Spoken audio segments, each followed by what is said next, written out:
আমরা অনেকেই মনে করি আল্লাহর কাছে দুই হাত তুলে ঠিকমতো কান্নাকাটি করতে পারলেই আল্লাহ জান্নাত দিয়ে দিবেন। তাই কান্না না আসলেও অনেকে জোর কইরা কান্নার অভিনয় করি যাতে আল্লাহ দয়া করে জান্নাতে পাঠিয়ে দেন।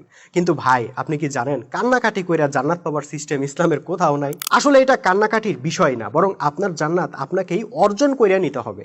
সেটা কেমনে অর্জন করবেন আল্লাহ কিন্তু পরিষ্কার ভাষাতেই সেটা বলে দিয়েছেন সূরা তওবার 111 নম্বর আয়াতে। আল্লাহ বলছেন, নিশ্চয়ই আল্লাহ জান্নাতের বিনিময়ে মোমেনদের থেকে জান ও মাল ক্রয় করে নিছেন। ভাই, আয়াতটা খেয়াল করেন, আল্লাহ এখানে স্পষ্টভাবে বেচা কেনার কথা বলছেন। মানে আপনি আপনার জানমাল আল্লাহকে দিবেন, বিনিময়ে আল্লাহ আপনাকে জান্নাত দিবেন। যেভাবে আপনি দোকানে গিয়ে টাকা দিয়ে জিনিসপত্র নিয়ে আসেন, সেখানে কান্নাকাটির কোনো বিষয় থাকে না, তেমনি আল্লাহর কাছেও আপনাকে নিজের জীবন সম্পদ জমা দিয়ে বিনিময়ে জান্নাত বুঝে নিতে হবে।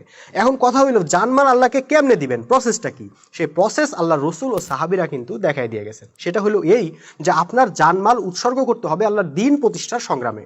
এটাই আল্লাহর রাস্তায় জানমাল দেওয়া। যখন আপনি এই সংগ্রামে জানমাল দিবেন, তখনই আপনার জন্য আল্লাহ জান্নাত প্রস্তুত করে ফেলবেন। আর হ্যাঁ, আপনি যেই মানের জীবন সম্পদ দিবেন, আপনাকে কিন্তু সেই মানের জান্নাতই দেওয়া হবে, বেশিও না কমও না।